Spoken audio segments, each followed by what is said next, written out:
Yo, it's me, Danchou, and welcome back to the Hideout. And today we're going to talk about chapter 114 of Jujutsu Kaisen, the Shibuya Incident, part 32. But before we even get into that, I want to give a quick thank you to my boys over at Project Manga, Noxie, Ego, Kiko, and Nickums.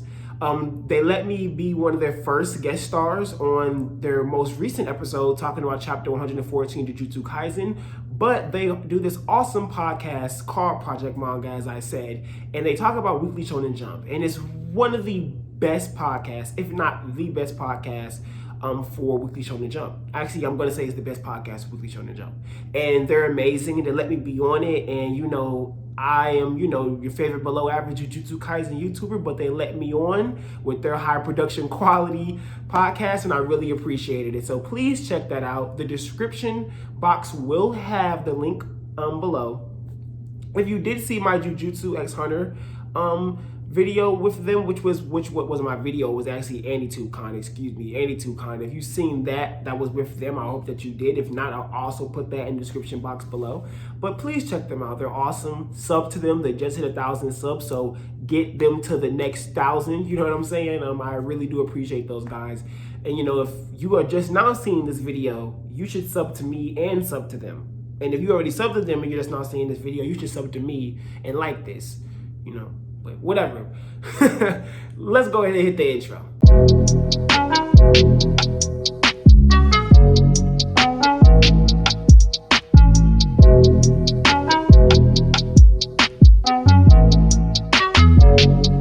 All right, so with all of that being said, chapter 114, I gotta say, I'm loving Akutami, as I always say. But it seems that we are getting even more characters. And when I say more characters, not new characters, this is just the Ghetto group coming back.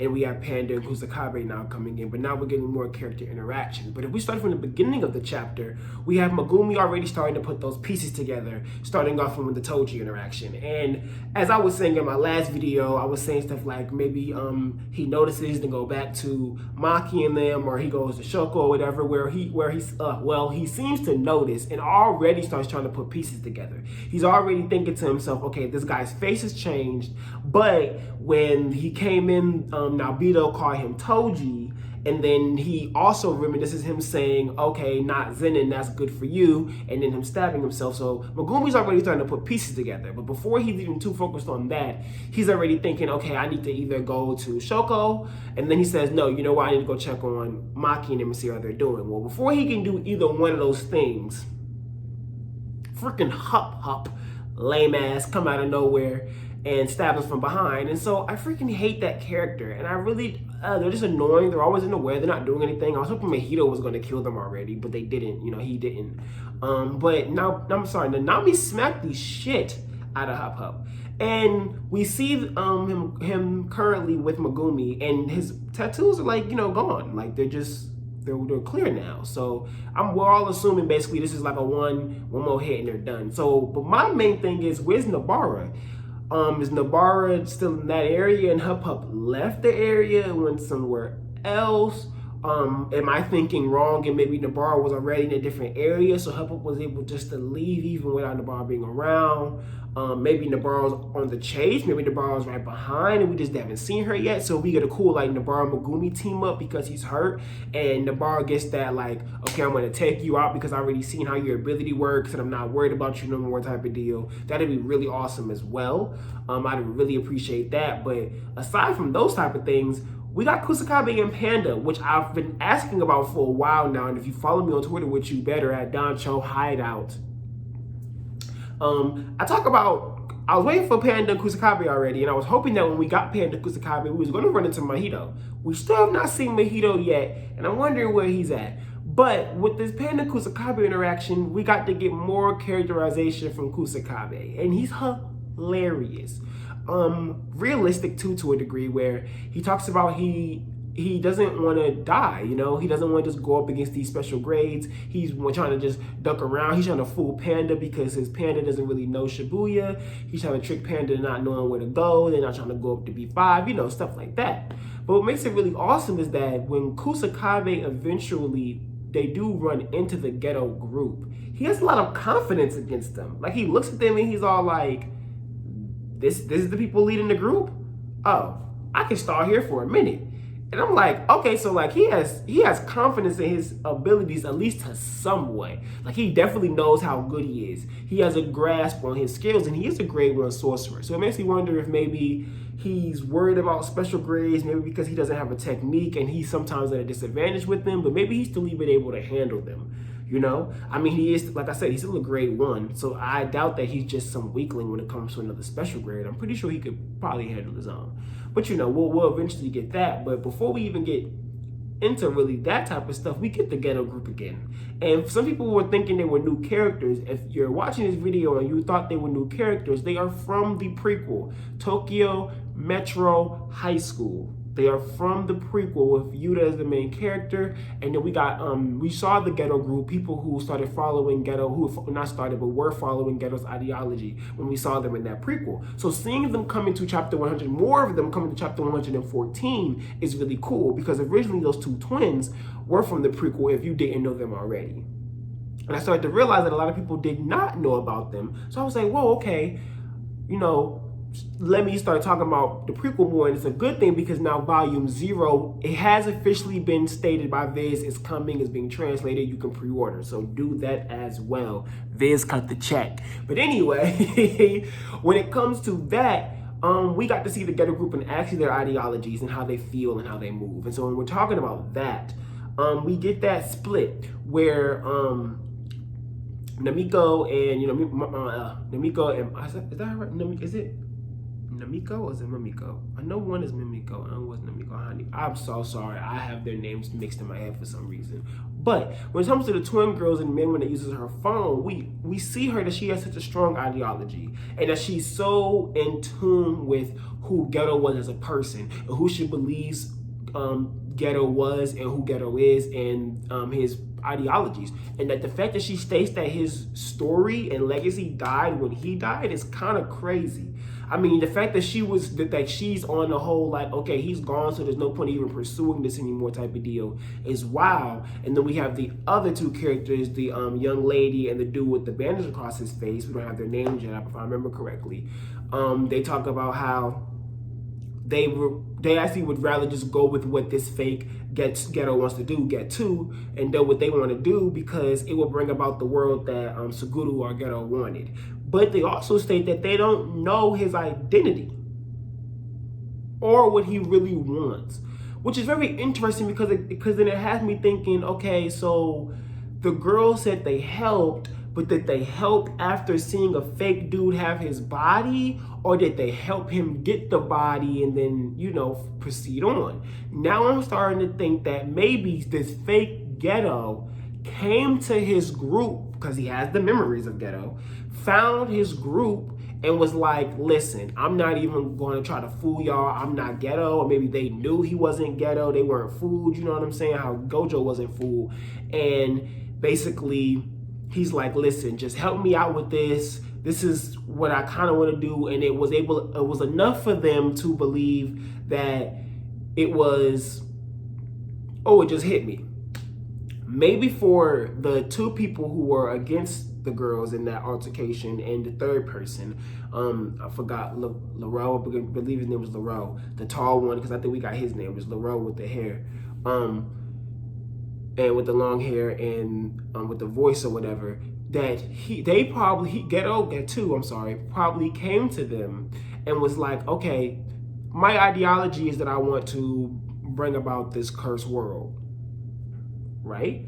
And so they believe, okay, you bring us about this cursed world, so then naturally that means that that's going to get rid of the non-sorcerers, and we just want sorcerers around. Well, that kind of is against Ghetto's ideology, because Ghetto wanted curses to be gone. That was his whole purpose of killing off the humans. There was no more curses. It was supposed to be a sorcerer-only world, but he's equating it to a survival of the fittest, which I believe isn't the exact same thing. Because if you take it to survival of the fittest, what if you sorcerers are not the fittest?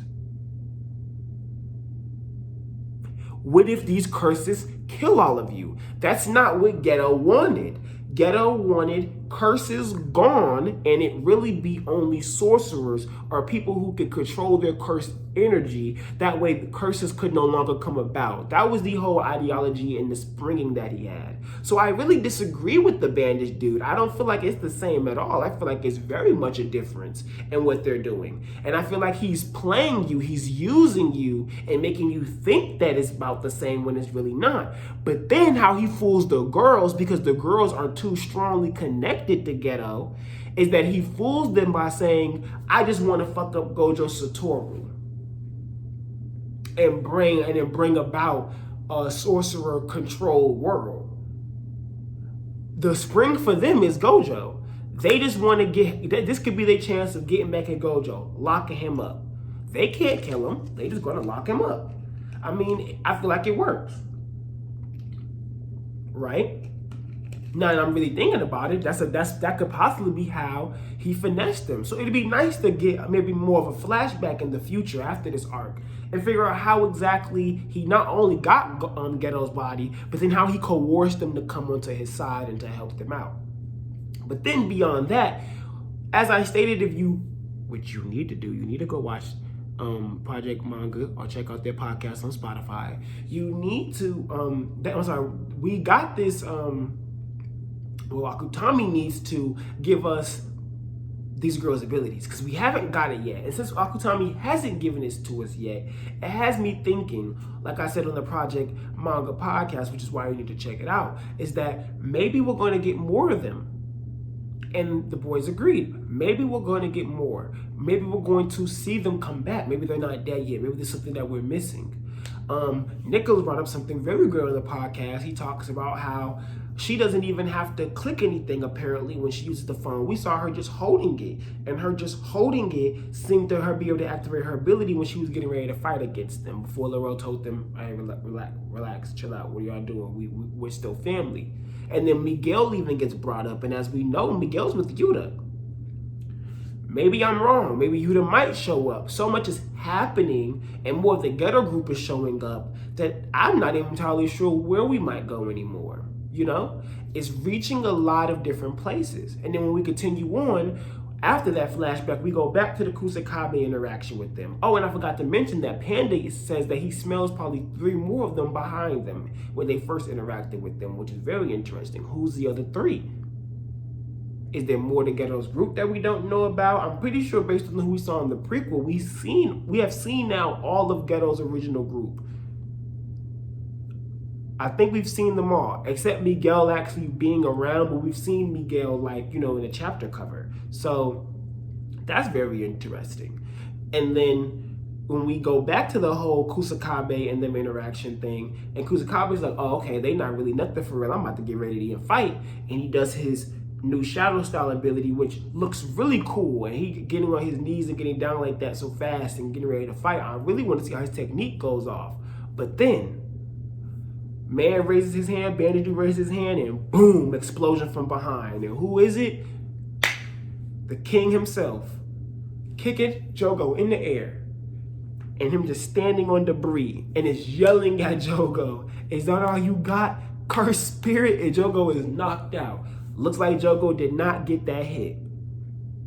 So now I'm thinking, what if Sukuna in the air, fuck Jogo up, looks down, spots Megumi and Hup, gets down there. Wait, what if he doesn't spot him in the air? Sukuna whoops on Jogo. They crash somewhere. But in the midst of them crashing somewhere, Nobara shows up with Megumi and Hup is there. Megumi and Nobara handle Hup. And then Sukuna comes around like, I see, because you know what I'm saying? And then now it's Nobara, Megumi, Sukuna / Yuji. And now it's the 2 of them looking at him full Sukuna. Ooh, I wonder how that type of dialogue and interaction would go. That's exciting.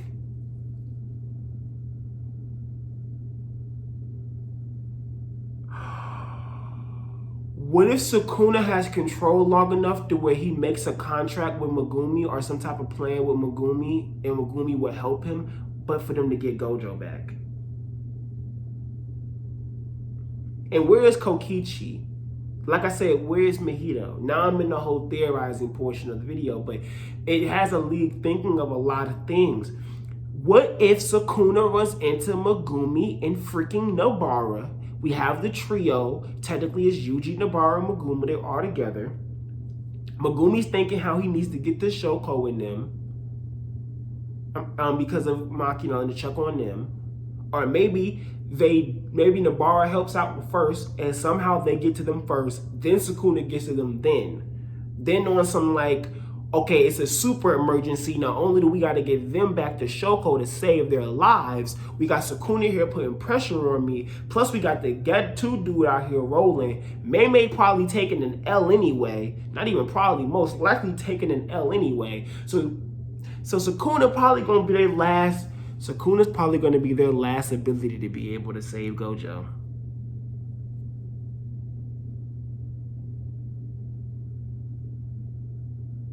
What is Mahito doing, and what is... yeah, this is getting crazy, you guys. I'm ready for 115. So, yeah. I'm hoping for a lot. So... yeah, man, please be on the lookout. Please be on the lookout, y'all. It's getting crazy. We're about to get a lot of nice development. So as I said, please, you guys, check out my boys' Project Manga and check the description box out. It will have their links in there. They are really awesome. They do a great job Weekly Shonen Jump. It'll be awesome to check it out. I also want to start doing more stuff on the channel. So please drop ideas in the comments what you would like to see me do. Whether it's a manga you want to see me review and start talking about. Whether it's an anime you want me to start reviewing and start talking about, just let me know. I already have some things lined up that I want to start doing.